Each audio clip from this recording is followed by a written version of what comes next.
योगेश तलवार ने एक छोटी सी गैदरिंग रखी थी अपने बेटे के 12th क्लास के रिजल्ट की खुशी में। उनके बेटे रोनित ने 93% स्कोर किए थे और क्लास में 3rd आया था। सारे रिलेटिव्स रोनित को रेकमेंडेशन दे रहे थे कि वो अपने फ्यूचर में क्या क्या कर सकता है, लेकिन मिस्टर तलवार किनारे में बैठकर थोड़ा अनईजी हो रहे थे और उन्हें पता नहीं चल रहा था कि उनके साथ क्या हो रहा है। जब सारे गेस्ट चले गए तो मिस्टर तलवार ने किनारे कुर्सी लगाई और अकेले बैठ के अपने करियर के बारे में सोचने लगे। उन्होंने खुद एक अच्छे कॉलेज REC तेलंगाना वारंगल से इंजीनियरिंग की थी। उसके बाद गुड़गांव के एक अच्छे कॉलेज से MBA की थी और MBA करते ही 1990 में उनकी अच्छी जॉब भी लगी थी और वो भी बस दुनिया जीतने के बारे में सोच रहे थे। उन्होंने एक एजुकेटेड स्मार्ट लड़की कुसुम से शादी करी। कुसुम नोएडा के प्राइवेट कॉलेज में एक टीचर थी। मिस्टर और मिसेस तलवार के 2 बच्चे हुए, एक बेटा एक बेटी। बेटी आकांक्षा ने बैंगलोर के कॉलेज से बायोटेक्नोलॉजी में पोस्ट ग्रेजुएट डिग्री करी थी, जबकि बेटा इंजीनियरिंग कॉलेज के लिए एंट्रेंस एग्जाम की तैयारी कर रहा था। मिस्टर तलवार कॉर्पोरेट में 25 साल काम करने के बावजूद खुद को एक अंडर अचीवर मान रहे थे। पहले उन्होंने सोचा था कि 40 साल में वो रिटायरमेंट ले लेंगे, फिर 45 में सोचा और खुद को फाइनेंशियली इनसिक्योर मान रहे थे। मिस्टर तलवार सोच रहे थे कि लाइफ में उन्होंने क्या क्या डिसीजन लिए हैं। डिसीजन जैसे कि बच्चे होने से पहले वो एक जेनरस आदमी थे। दोस्तों को अगर कोई भी फाइनेंशियल हेल्प की जरूरत पड़ती तो वो हिचकिचाते नहीं, बस दे देते। लेकिन जैसे ही उनकी बेटी आकांक्षा पैदा हुई तो पैसों को लेके वो सीरियस हो गए और उन्होंने फिक्स डिपॉजिट यानी FD में पैसे इन्वेस्ट करना स्टार्ट कर दिया। जब कभी उनके पास एक्स्ट्रा पैसे होते तो वो अपनी वाइफ कुसुम के लिए गोल्ड ले लेते, क्योंकि गोल्ड इंडिया में एक अच्छी इन्वेस्टमेंट भी मानी जाती है। 1999 में मिस्टर तलवार ने नोएडा में अपना फर्स्ट फ्लैट लिया। मिस्टर तलवार के पेरेंट्स इस पर बहुत खुश हो रहे थे, क्योंकि उनके बेटे ने 32 की उम्र में घर ले लिया था और जबकि उन्होंने खुद 50 में लिया था। लेकिन घर तो लोन पे लिया गया था, जिस पर मिस्टर तलवार को हर महीने काफी कंजूसी करनी पड़ती थी। घर के लिए उन्हें अपनी FD भी तोड़नी पड़ी थी, जिसकी वजह से उनकी सारी सेविंग्स अब उस घर में ही चली जाती थी, यानी रियल एस्टेट में। बीच में बैंक के इंटरेस्ट रेट्स कम हुए, मिस्टर तलवार की थोड़ी सैलरी बढ़ी और उन्होंने अपने दोस्त के कहने पर कुछ स्टॉक्स खरीद लिए। स्टॉक्स के प्राइस काफी बढ़ गए थे और रियल एस्टेट के प्राइस बढ़ने से उनके घर की वैल्यू भी ऑलमोस्ट डबल हो गई थी। मिस्टर तलवार थोड़े और कॉन्फिडेंट हुए और उन्होंने नोएडा में high rise complex empire apartments में एक और फ्लैट बुक करवा लिया, जिसकी अभी कंस्ट्रक्शन पूरी नहीं हुई थी। लेकिन फिर आया 2008 का स्टॉक मार्केट क्रैश, जिसमें मिस्टर तलवार का पोर्टफोलियो ऑलमोस्ट डिस्ट्रॉय हो गया। उन्हें यकीन हो गया था कि स्टॉक मार्केट में तो कभी भी इन्वेस्ट नहीं करना चाहिए। रियल एस्टेट ही बेस्ट है इन्वेस्ट करने के लिए, क्योंकि डेवलपिंग कंट्रीज में तो रियल एस्टेट के प्राइस बढ़ते ही बढ़ते हैं। लेकिन 2013 से 2017 तक घरों की डिमांड भी बहुत कम हुई। बहुत से रियल एस्टेट डेवलपर्स लोन में डिफॉल्ट करने लग गए, क्योंकि कोई कस्टमर मिल ही नहीं रहा था, जिसकी वजह से जो नया घर मिस्टर तलवार को 3 साल में तैयार होके मिलना था, अब 6 सालों के बाद भी उन्हें वो तैयार होके नहीं मिल रहा था और अगले सालों में भी उसके तैयार होने के चांसेस नहीं थे। मिस्टर तलवार अपने ख्यालों से बाहर आए और टीवी को ऑन कर दिया। वो अब 50 के हो चुके थे और उनके पास 10 और साल बचे थे वर्किंग लाइफ के।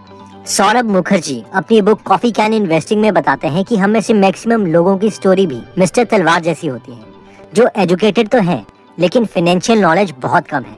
मिस्टर तलवार अपने फ्यूचर को लेके चिंता में थे, क्योंकि उन्हें अपने बच्चों की एजुकेशन, उनकी मैरिज और खुद की रिटायरमेंट की लाइफ को प्लान करना था। सैटरडे आफ्टरनून को मिस्टर तलवार एक फाइनेंशियल एडवाइजर के साथ बैठे और 3 घंटे तक मिस्टर तलवार के गोल्स और एम्बिशंस के बारे में बात चली। जब मिस्टर तलवार की सारी इन्वेस्टमेंट्स जोड़ी गई, जैसे कि घर, गोल्ड, स्टॉक, कैश एक्सेट्रा, और उस पर रेट ऑफ रिटर्न कैलकुलेट किया गया, तो 1990 से लेके अब तक का रेट ऑफ रिटर्न सिर्फ 4% निकला, एक FD के ROI से भी कम। मिस्टर तलवार ने एडवाइजर के साथ बैठ के अपने फ्यूचर गोल्स और रिटायरमेंट प्लान किया, तो पता चला कि उन्हें 16% का रेट ऑफ रिटर्न चाहिए होगा।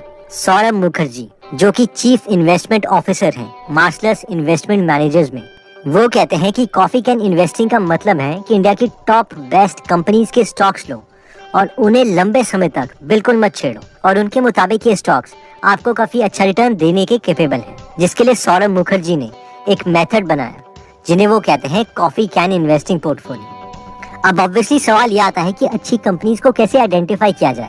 इसके लिए सौरभ ने अपनी बुक कॉफी कैन इन्वेस्टिंग में एक क्राइटेरिया बताया है। उन्होंने पहले तो ये देखा कि इंडिया में टोटल पब्लिक लिस्टेड कंपनीज कितनी हैं, यानी ऐसी कंपनीज जिनके शेयर्स हम खरीद सकते हैं, तो ये करीबन 5000 के करीब निकली।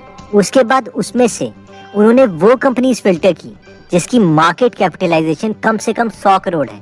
क्योंकि सौरभ के मुताबिक इनसे छोटी इस कंपनी के डेटा पर हम ज्यादा विश्वास नहीं कर सकते। तो करीबन 1500 पब्लिक लिस्टेड कंपनीज ऐसी हैं जिनकी मार्केट कैपिटलाइजेशन 100 करोड़ से ज्यादा है।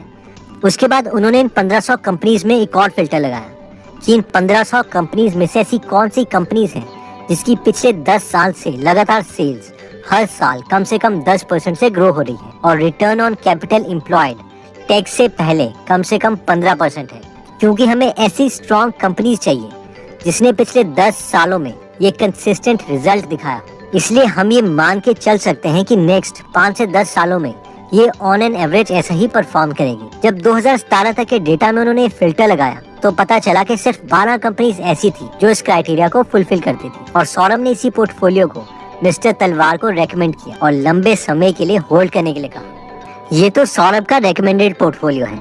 इसी तरह के पोर्टफोलियो के ऑप्शन हमें स्मॉल केस में भी मिल जाते हैं जो कि इस वीडियो में हमारे पार्टनर है। तो बेसिकली स्मॉल केस एक रेडीमेड बास्केट है स्टॉक्स या ETF का, कॉफी कैन इन्वेस्टिंग की तरह, जो कि किसी थीम, स्ट्रैटेजी या फिर किसी ऑब्जेक्टिव के ऊपर बेस्ड है। हमें इसमें रेडीमेड पोर्टफोलियोज मिल जाते हैं जिन्हें सेबी रजिस्टर्ड फाइनेंशियल एक्सपर्ट्स तैयार करते हैं। फॉर एग्जाम्पल एक small case long term investing के लिए है जिसका नाम है टॉप 100 स्टॉक स्मॉल केस, जिसमें इंडिया की टॉप 100 पब्लिकली लिस्टेड कंपनीज दी गई है। स्मॉल केस में हम सिर्फ भी स्टार्ट कर सकते हैं जो लॉन्ग टर्म वेल्थ क्रिएशन के लिए अच्छा है। और बेस्ट पार्ट यह है कि हम इसमें खुद का स्टॉक या ETF पोर्टफोलियो भी तैयार कर सकते हैं कॉफी कैन इन्वेस्टिंग की तरह, अपना ब्रोकरेज अकाउंट यूज करके। अगर हम एकदम नए इन्वेस्टर हैं जिन्हें स्टॉक मार्केट के बारे में ज्यादा नहीं पता और हम ज्यादा रिस्क नहीं लेना चाहते, तो स्मॉल केस हमें एक low risk recession free portfolio भी प्रोवाइड करता है।